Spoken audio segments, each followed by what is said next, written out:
بسم اللہ الرحمن الرحیم۔ عدیل غصے کی حالت میں یہ کہہ کے گھر سے نکلا تھا کہ میں اب تم کو لینے کے لیے کبھی نہیں آؤں گا۔ ہاں، اگر تم گھر واپس آنا چاہو تو آ جانا، تم کو تو میری پریشانیوں کا احساس ہی نہیں ہے۔ وہ تیزی سے بولتا ہوا کبھی نہ آنے کے لیے گھر سے باہر نکل گیا۔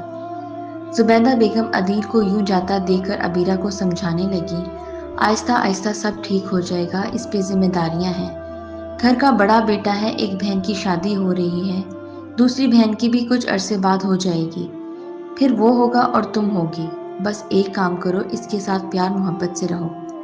لیکن عبیرہ کہاں سننے والی تھی۔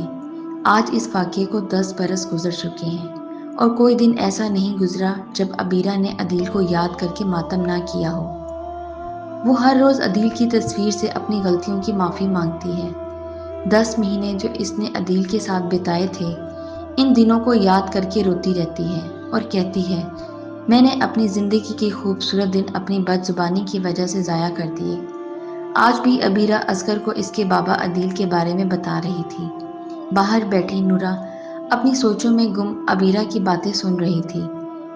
نورا اس گھر میں پچھلے 15 برس سے کام کر رہی تھی۔ وہ دن یاد کرنے لگی۔ اس دن طاہر صاحب کے گھر بہت رونق تھی۔ مہمان مبارکباد دینے کے لیے گھر پر آ رہے تھے۔ 22 برس بعد اس گھر میں ننھے بچے کی کلکاریاں گونج رہی تھیں۔ طاہر صاحب اور زبیدہ بیگم بہت خوش تھے۔ عبیرہ بار بار اپنے شوہر عدیل کو فون کر رہی تھی، لیکن وہاں سے مستقل نو رسپانس آ رہا تھا۔ عبیرہ اس بات کو لے کر کافی غصے میں تھی۔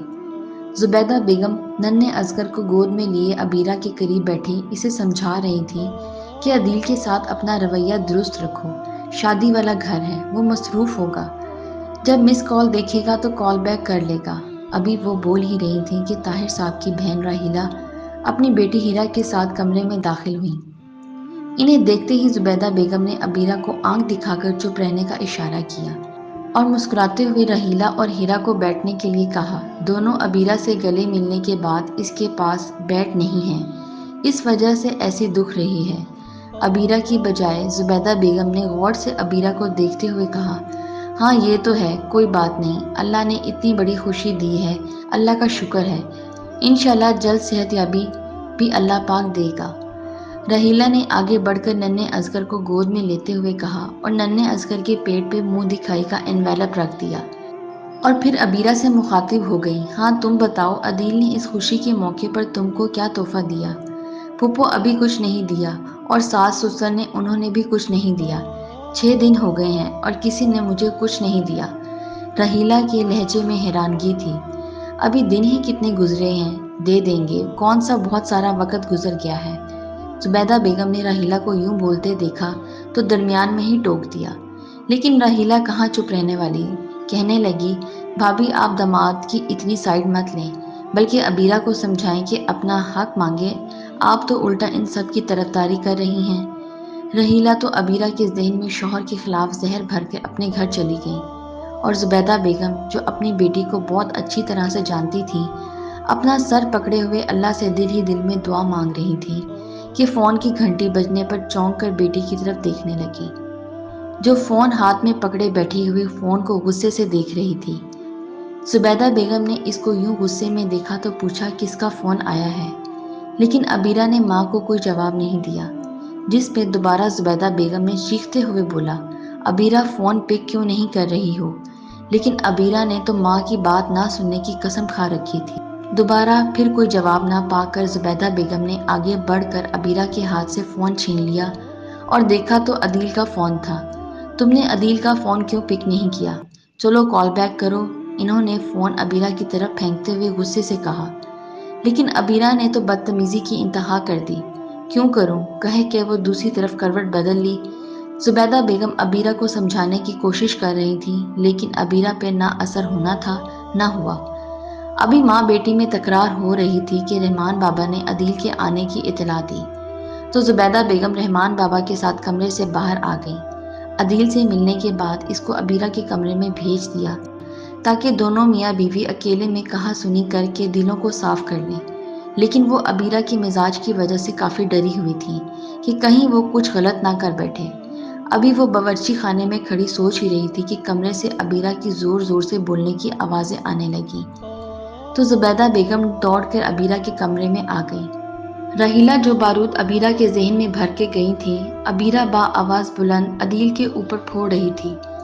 زبیدہ بیگم نے آگے بڑھ کر اسے بدتمیزی کرنے سے منع کیا، لیکن اس نے ماں کی ایک نہ سنی۔